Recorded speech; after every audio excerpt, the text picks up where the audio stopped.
Hello students, welcome in my new video. आज के हमारे वीडियो में आप सभी का बहुत बहुत स्वागतम। आज हम जो वीडियो देखने वाले हैं वो है हिंदी भाषा के बारे में। हिंदी भाषा, हिंदी लैंग्वेज। आज हम 8वीं कक्षा के हिंदी सुगम भारतीय पाठ्य पुस्तक के एक पाठ की पढ़ाई करने वाले हैं। यहाँ पे आपको अनुक्रमणिका दिखाई दे रही है या नहीं है? ओके, यहाँ पे 2 इकाई है, लेकिन हम अभी पहली इकाई के बारे में सोचेंगे। पहली इकाई क्रमांक 4, पाठ का नाम है श्रद्धा और प्रयास, और ये एक पत्र है। विधा कौन सी है? पत्र। रचनाकार है काका कालेलकर, और उनका पृष्ठ 9 से पाठ्यपुस्तक का पृष्ठ क्रमांक वहाँ पे दे दिया है 9 से 11 तक।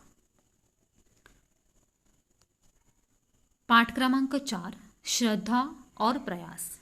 इसके लेखक है, इसके राइटर है काका कालेलकर। श्रद्धा और प्रयास। श्रद्धा विश्वास, श्रद्धा का मतलब क्या है? विश्वास। और प्रयास, प्रयास का मतलब क्या है? प्रयत्न। यहाँ पे आपको एक चित्र दिखाई दे रहा है या नहीं है? ओके, कौन सा चित्र है? ये चित्र है लेखक का। लेखक काका कालेलकर, जिन्होंने हमारे ये पाठ लिखा है ना, उनका ये चित्र है। अभी हम लेखक का परिचय देखेंगे। उनका जन्म 1885 में सातारा में हुआ है। सातारा ये महाराष्ट्र का एक डिस्ट्रिक्ट है। ओके, इनकी मृत्यु 1981 में नई दिल्ली में हो गई है। ओके, अभी हम उनका परिचय भी देखेंगे। जन्म के बारे में देखा, मृत्यु के बारे में देखा, अभी हम उनका परिचय देखेंगे। मराठी भाषी होकर काका साहब ने हिंदी की भी सेवा की है। मराठी भाषी होकर भी काका साहब ने हिंदी की भी सेवा की है। अपने देश विदेश की अपनी यात्राओं के बड़े रोचक संस्मरण लिखे हैं। देखो, आपने देश विदेश की अपनी यात्राओं के बड़े रोचक संस्मरण लिखे हैं। गांधी विचार के प्रचार प्रसार का अनुपम कार्य आपने किया है। 1964 में भारत सरकार द्वारा आपको पद्म विभूषण की उपाधि से अलंकृत किया गया। देखो, 1964 में भारत सरकार द्वारा आपको पद्म विभूषण की उपाधि से अलंकृत किया गया। अभी हम लेखक के प्रमुख कृतियां कौन से वो देखेंगे। महात्मा गांधी का स्वदेशी धर्म, राष्ट्रीय शिक्षा का आदर्श हिंदी में, स्मरण यात्रा, लोकमाता मराठी में, हिमालयनो प्रवास, जीवनानो आनंद गुजराती में आदि। गद्य संबंधी, अभी हम क्या देखेंगे? गद्य संबंधी, गद्य कैसा है उसके बारे में देखेंगे।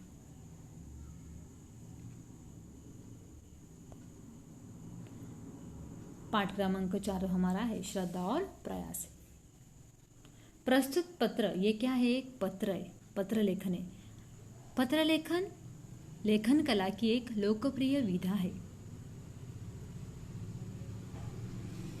इसके माध्यम से पत्र पाने वाले को लक्ष्य कर लेखक अनेक ज्ञातप्रद बातें पाठकों तक पहुंचा देता है। और यहाँ पे देखो, लेखक ने उनकी प्रिय पुत्री शांति को पत्र लिखा है। देखो, प्रस्तुत पत्र में काका कालेलकर जी ने महात्मा गांधी जी के विचार, चिंतन, सिद्धांत निष्ठा आदि का वर्णन किया है। आपका मानना है कि श्रद्धा, बुद्धि, समझ, अनुभव, सत्यनिष्ठा आदि गुण ही जीवन को सफल बनाते हैं। चिरंजीवी प्यारी पुत्री शांति, तारीख 21/12/67 का पत्र मिला। अभी उसी पत्र को वो जवाब दे रहे हैं लेखक। देखो, इसमें भी अपना कोई विचार, अनुभव या निर्णय नहीं है। एक ही विषय का उल्लेख है। एक ही विषय का उल्लेख है। जो कुछ भी हम करें समझ बूझ कर करें। यह नसीहत अच्छी है। नसीहत का मतलब क्या है? शिक्षा, उपदेश। ओके, पूज्य बापूजी भी कहते थे कि मनुष्य का जीवन कर्ममय तो होना चाहिए, किंतु साथ साथ विचार भी हो। कर्ममय का मतलब क्या? काम में रत होना चाहिए। देखो, पूज्य बापूजी भी कहते थे कि मनुष्य का जीवन कर्ममय तो होना चाहिए, किंतु साथ साथ विचार भी हो। बापूजी के जर्मन जू दोस्त कैलनबैक बापूजी से कहते थे, बापूजी के एक दोस्त थे। कौन दोस्त थे? जर्मन जू दोस्त थे। उनका नाम क्या है? कैलनबैक। और वो बापूजी से कहते थे, क्या कहते थे अभी हम देखेंगे। आपके हर एक काम के पीछे स्पष्ट विचार, चिंतन और सिद्धांत निष्ठा होती ही है। सिद्धांत, निश्चित मत। ओके, यहाँ पे बापूजी के जर्मन जू दोस्त कैलनबैक बापूजी से कहते थे, आपके हर एक काम के पीछे स्पष्ट विचार, चिंतन और सिद्धांत निष्ठा होती ही है। क्षण क्षण ऐसी नित्य जागरूकता देखकर हम आश्चर्यचकित होते हैं। हम क्या देखते, आपकी ये जो जागरूकता है ना, वो देखकर हम आश्चर्यचकित होते हैं, ऐसे वो कह रहे हैं। दूसरा प्रमाण पत्र गांधी जी को पंडित मदन मोहन मालवीय जी की ओर से मिला था। अभी मैंने ये जो फोटो यहाँ पे मेंशन किया है ना, वो किसका फोटो है? पंडित मदन मोहन मालवीय जी का। देखो, दूसरा प्रमाण पत्र गांधी जी को पंडित मदन मोहन मालवीय जी की ओर से मिला था। वे बापूजी से कहते थे, कैसा आश्चर्य है कि हम अनेक लोग मिलकर अनेक ढंग से चर्चा करने पर भी जब निर्णय नहीं कर सकते तब आपके पास आते हैं। देखो, पंडित मदन मोहन मालवीय जी है, वो क्या कह रहे हैं और किसको कह रहे हैं? बापूजी से। उन्होंने बापूजी को क्या बोला?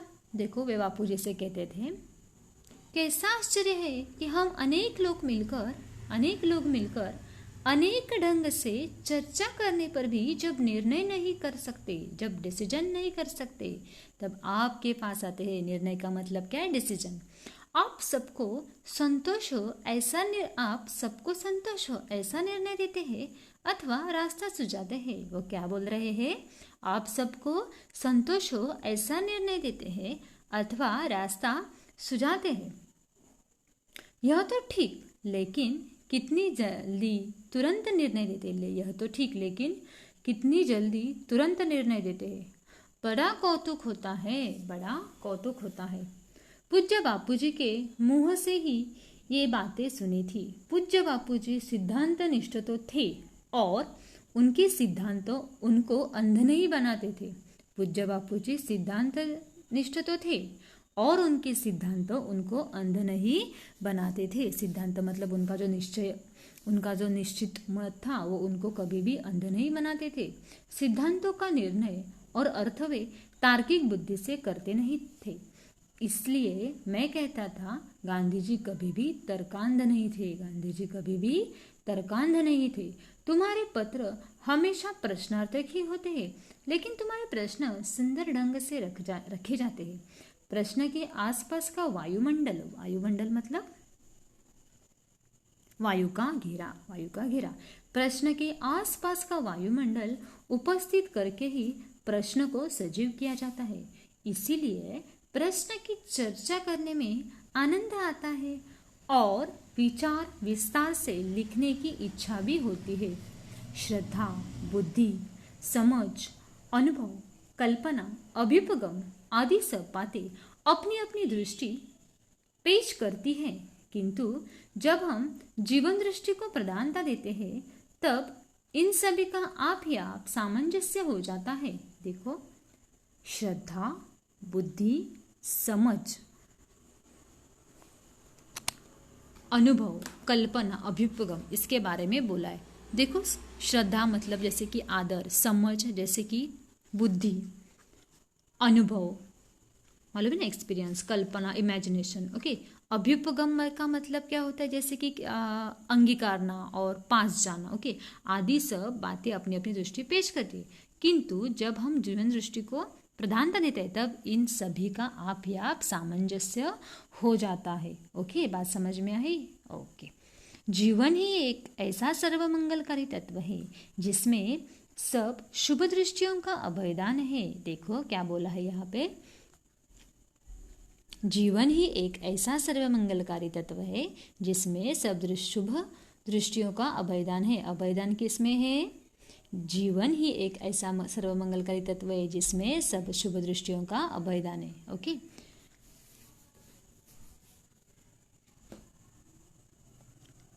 सामंजस्य और समन्वय ही जीवन का सच्चा व्याकरण है। सामंजस्य जैसे कि औचित्य, उपयुक्तता, ओके। समन्वय मेल और मुझसे संयोग भी कह सकते हैं, ओके। सामंजस्य और समन्वय ही जीवन का सच्चा व्याकरण है। आज हमने जितना सीखा है उतना ठीक है, बाकी का हम हमारे नेक्स्ट वीडियो में सीखेंगे। अब तक जितना हुआ है पाठ उतना आपको अच्छे से घर पे रीड करने का है। धन्यवाद।